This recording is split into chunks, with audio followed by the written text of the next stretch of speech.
দোয়া কুনুত ছাড়া কি ভিতরের নামাজ হবে?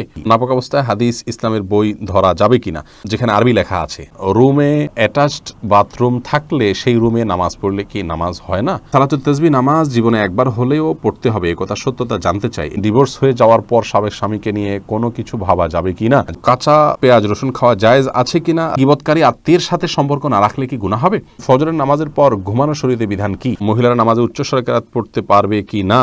পেঁয়াজ খেয়ে মসজিদে গেলে কি গুনাহ হবে? আইসক্রিম খাওয়া কিংবা বৃষ্টিতে ভেজার পর ঠান্ডা লেগেছে এমন কথা বললে কি শিরক হবে? হারানো টাকা কি করব? মালিককে অনেক খোঁজাখুঁজির পরেও পাই নাই। বয়সে বড় মেয়েকে বিয়ে করা যাবে কি না? কেউ যদি নামাজে দোয়া মাসুরা না পড়ে তার নামাজ হবে কিনা? খাটের উপর নামাজ পড়া যাবে কিনা?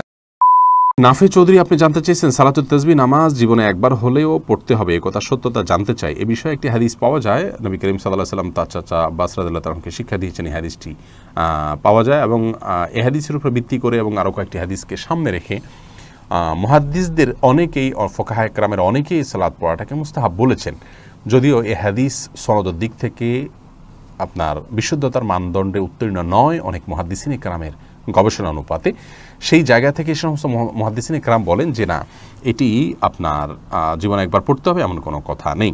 নীল কাব্য জানতেছেন ডিভোর্স হয়ে যাওয়ার পর সাবেক স্বামীকে নিয়ে কোনো কিছু ভাবা যাবে কি না? না, সাবেক স্বামীকে নিয়ে আপনার স্বামী স্ত্রী সুলভ যে সমস্ত ভাবনা আছে সে সমস্ত ভাবনা যা করা জায়েজ হবে না।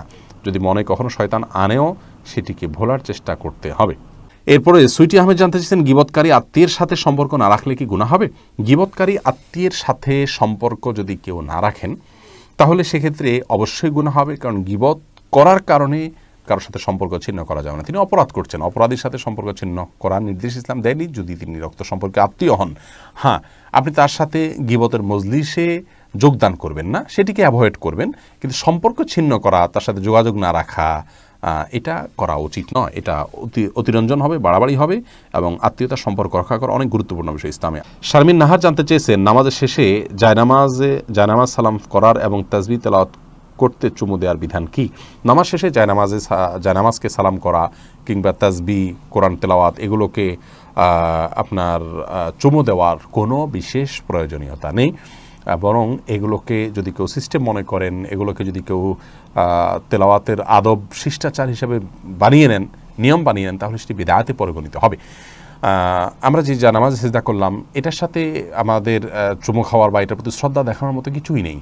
যে তাসবিহ আমরা ব্যবহার করলাম সেটা ব্যবহার করার সাথেও সেটাকে শ্রদ্ধা করারও বিশেষ কোনো কারণ নেই। হ্যাঁ, কোরআন কারীমে আল্লাহ তাআলার কালাম, সেই জায়গা থেকে আপনি ভালোবেসে কখনো চুম্বন করেন ভিন্ন কথা, কিন্তু যদি আপনি তেলাওয়াত করলেই এটা করতে হবে এমনটি আবশ্যক বানিয়ে নেন তাহলে সেটি পরিত্যাজ্য হবে। এরপরে মাজাহুল ইসলাম জানতে চেয়েছেন হারানো টাকা কি করব? মালিককে অনেক খোঁজাখুঁজির পরেও পাই নাই। যদি পরিমাণ অনেক অল্প হয়, আপনি গরিব হলে আপনি নিজে খেয়ে ফেলতে পারেন অথবা অন্য কাউকে দান করে দিতে পারেন, আর যদি অনেক বেশি হয় তাহলে যথেষ্ট খোঁজাখুঁজি করার পর, যথাযথ উপায়ে খোঁজাখুঁজি করার পর, বিজ্ঞপ্তি দেওয়ার পর, আশেপাশে ঘোষণা দেওয়ার পর কোনোভাবে পাওয়া না গেলে পাওয়ার আশা ছেড়ে দিলে আপনি এই টাকাটা কোনো গরিব দুঃখীকে দান করে দিতে পারেন। আপনি নিজে অভাবী হলে আপনি নিজেও এটা ভোগ করতে পারেন, তার পক্ষ থেকে সওয়াবটা তার পক্ষে যুক্ত হবে ইনশাআল্লাহ। বিপ্লব জিয়াম আপনি এডি থেকে জানতে চেয়েছেন আইসক্রিম খাওয়া কিংবা বৃষ্টিতে ভেজার পর ঠান্ডা লেগেছে এমন কথা বললে কি শিরক হবে?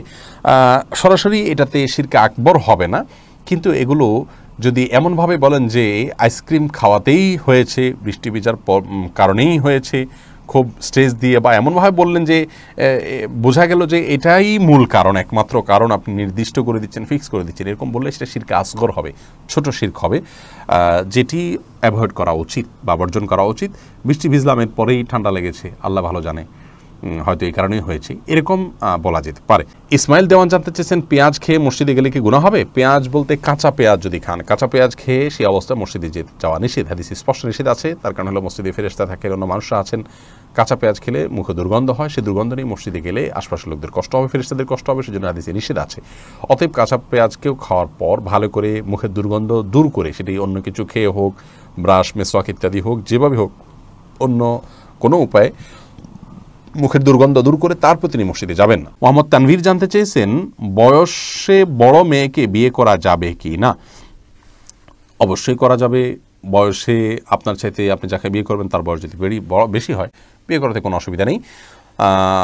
নবী করিম সাল্লাল্লাহু আলাইহি সাল্লাম নিজে বিবাহ করেছেন খাদিজা রাদিয়াল্লাহু তাআলা আনহাকে, তখন তার অনেক বেশি বয়স ছিল, নবী সাল্লাল্লাহু আলাইহি সাল্লামের চাইতেও বেশি বয়স ছিল, বিধায় নিজের চাইতে বেশি বয়সের কাউকে বিবাহ করাতে ইসলাম শরীয়তের দৃষ্টিকোণ থেকে কোনো প্রকার বাধা নেই। বিবাহ নিয়ে আমাদের অনেক কুসংস্কার, আমরা বিধবা বিয়ে করতে চাই না, আমরা তালাকপ্রাপ্তা বিবাহ করতে চাই না, এবং আপনার একবার বিয়ে হয়ে গেলে মনে করি জীবনের তরে বন্ধন হয়ে গেছে, কোনোভাবে ছুটলে দোষযুক্ত মনে করি। এইগুলোর সবগুলো আমাদের সমাজের অপসংস্কৃতি, এগুলো অনেক অন্যায়ের দুয়ারকে উন্মোচন করে। বিবাহ বিষয়টাকে শরীয়ত অনেক ইজি করেছে।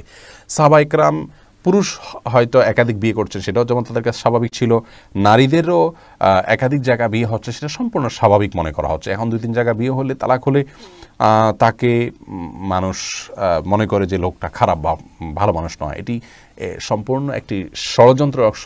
ইবলিস আমাদের সমাজকে অস্থিতিশীল করবার জন্য এই কালচারগুলো প্রবেশ করে দিয়েছে সমাজে। এগুলো আমাদের যত বেশি আমরা বুঝতে সক্ষম হব, ততই ইনশাআল্লাহ কল্যাণের পথে অগ্রসর হতে পারবো। ফাতেমা ইসলাম জানতে চেয়েছেন, রুমে অ্যাটাচড বাথরুম থাকলে সেই রুমে নামাজ পড়লে কি নামাজ হয় না? এটা কতটুকু সঠিক? না, এটা ভুল কথা। অ্যাটাচ বাথরুম থাকলে সেখানে নামাজ হবে না এমন কোনো কথা কোরআন অথবা হাদিসের কোথাও বলা হয়নি। এটি যদি কেউ বলে থাকে তাহলে সেটি তার পক্ষ থেকে অতিরঞ্জন অথবা মন গড়া কথা ছাড়া আর কিছু নয়। এমডি ওমর ফারুক জানতে চেয়েছেন, ফজরের নামাজের পর ঘুমানো শরীয়তের বিধান কি? এটি জায়েজ আছে, তবে অনুত্তম কাজ। নবী করিম সাল্লাল্লাহু আলাইহি ওয়াসাল্লাম দোয়া করেছেন, আল্লাহুম্মা বারিক লি উম্মতি ফি বুকুরিহা, আল্লাহ আমার উম্মতের জন্য সকালের সময়টাতে আপনি বরকত দান করুন। অতএব সকালের সময়টাতে না ঘুমানো উচিত বা উত্তম। কেউ অসুস্থ থাকলে ভিন্ন কথা, বৃদ্ধ হলে ভিন্ন কথা। তবে যদি কেউ ঘুমান, তিনি কোনো বড় গুনাহ করেছেন, অপরাধ করেছেন, এই লেভেলের সমস্যা নয়। অনুত্তম আর উত্তমের বিষয়টি এতটুকু। তাছাড়া নবী সাল্লাল্লাহু আলাইহি ওয়াসাল্লাম সকালে ঘুমাতেন না কখনো, সেজন্য এটি সুন্নাতের খেলাফ। কাঁচা পেঁয়াজ রসুন খাওয়া জায়েজ আছে কিনা রাসেল জানতে চেয়েছেন। জি, অবশ্যই কাঁচা পেঁয়াজ রসুন খাওয়া জায়েজ আছে। কাঁচা পেঁয়াজ রসুন খেলে গুনাহ হবে না, তবে কাঁচা পেঁয়াজ বা রসুন খেয়ে মসজিদে যাবেন না। কাঁচা পেঁয়াজ রসুন খাওয়ার পরে মুখের দুর্গন্ধ দূর করে তারপর মসজিদে যাবেন।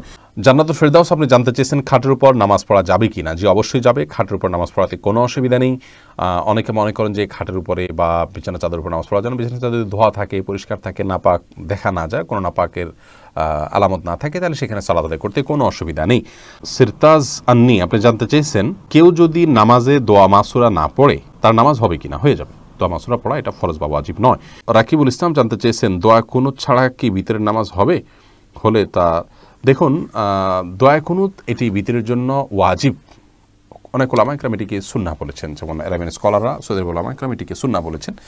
তো সাধারণ এবং স্বাভাবিক অবস্থাতে ভিতরের নামাজ এটিতে দোয়া কুনুত পড়া উচিত, এবং কোনো কারণ ছাড়া দোয়া কুনুত ছাড়া নামাজ পড়া উচিত নয়। হ্যাঁ, কেউ মুসলিম হলেন, তিনি জানেন না, তাহলে তার জন্য জায়েজ আছে। বিকল্প হিসাবে তিনি যে কোনো দোয়া ওই জায়গায় দাঁড়িয়ে করলেন আল্লাহর কাছে, তাতে ইনশাআল্লাহ বিদিনিল্লাহ তার ভিতরের সালাত আদায় হয়ে যাবে। কিন্তু এটাকে নিয়ম বানিয়ে নেওয়া উচিত নয়। নাপাক অবস্থায় হাদিস ইসলামের বই ধরা যাবে কিনা? যেখানে আরবি লেখা আছে ধরা যাবে, কোনো অসুবিধা নেই। কোরআনে কারিম যদি থাকে, শুধু কোরআনে কারিম স্পর্শ করবেন না। এছাড়া ইসলামিক বই পুস্তক, সেখানে হয়তো কোনো একটা পাতায় আধা লাইন, এক লাইন হয়তো আরবি লেখা আছে বা হাদিসের মূল পাঠ আছে, সেটি আপনি নাপাক অবস্থায় বা মাসিক চলা অবস্থায় ধরতে পারেন, তাতে গুনাহ হবে না।